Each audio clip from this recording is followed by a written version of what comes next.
Hello everyone, hope you guys are doing great. So in my today's video, I'm going to talk to you about a company called Ethos Limited, right? So they are India's largest organized retailer for premium and luxury watches.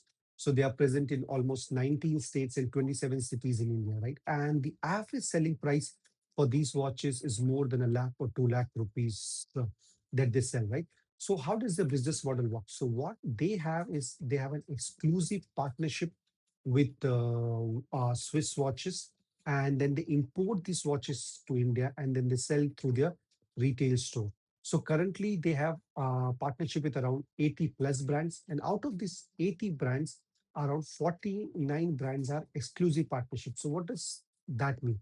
That means that those 49 brands can be bought only through Ethos and not through any other retail store in India, which gives them a edge, right? And the second part of their business is certified pre-owned segment, right? So this is a segment where they take the old luxury watches from the consumers who want to sell it, they refurbish it, they make it proper, they certify it, and then they sell it in the market, right? Because there are quite a lot of consumers or customers who are willing to buy luxury watches, but they cannot afford the new ones, right? So this segment of the business caters to such customers, right? And the other thing that Ethos is trying to do is, right, they started with business with watches, but they're now trying to enter the whole luxury segment. How? They have signed a partnership with a company called Rimowa, which is into luxury luggage space, and another brand called Messika Lifestyle, which is into luxury jewelry space. You know what the management is trying to say? They are trying to say that they want to become the destination for the global luxury. So what they're actually trying to say that if anyone in India who wants to buy global luxury, they know that Ethos is the place to be. Let's look into their recent results, right? So in their Q3 FY26 result, the revenue was up by around 27% to 469 crores from 370 crores. PAT was up only by 7% to 30 crores from 29 crores, and EPS was up by only 3%. So one of the main reason that the revenue never translated into the bottom line growth is because of exchange rate fluctuation. As I told earlier, right, Ethos imports all its watches from Switzerland to India, right? So forex exchange plays a very big part. And in the last 1 year, the rupee has depreciated from 95 rupees to 119.12 rupees, right? Because of which the cost of importing has increased, but unfortunately, they cannot pass all the cost to the consumer at once, which can be a big blow to the company. So they are passing the cost slowly, and that's why the bottom line has been impacted. Now, the company is only hoping that the exchange rate stabilizes and things get better.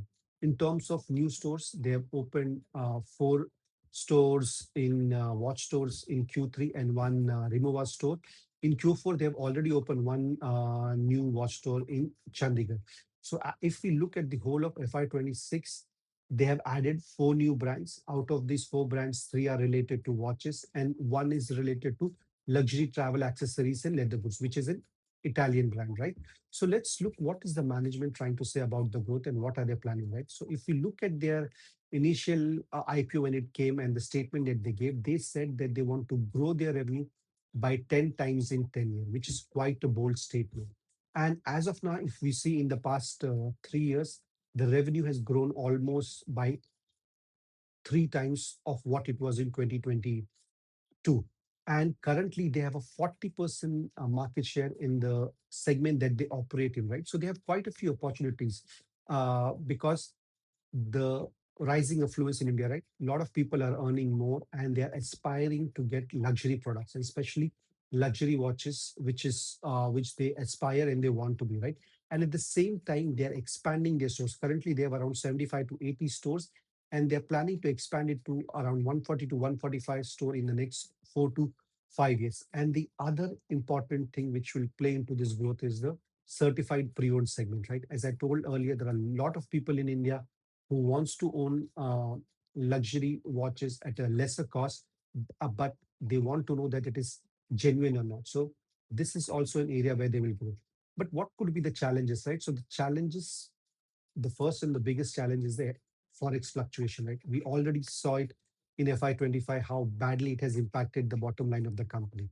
We hope that the forex rate stabilizes and things get better for the company. And the second thing is inventory and working capital, right? Because whenever Ethos has to buy these watches and keep it in their shop. The reason is why, because if someone is spending more than 2 lakh rupees on a watch, they want to see the product, they want to experience it, and then only they buy it, right? So they have to buy these watches well in advance, keep it with themselves. So when the customer needs it, it is already there, right? And it takes quite a huge chunk of their capital. If we look at FI25, almost 590 crores was stuck in their inventory and working capital, right? And the other or small challenge might be non-exclusive agreements. For example, like the famous selling watches like Rolex and Omega, right? Even though Ethos sells it, they do not have exclusive agreements with them, right? Which means that there are other retailers who can sell these watches. So Ethos needs to ensure that if people want to buy a Rolex and Omega, they need to come to their store and not to anyone else. Let's see how the story progresses and how the next quarter looks like. If you like this analysis and what I've told you about this company, please do like the video and subscribe to my channel. Thank you and God bless you.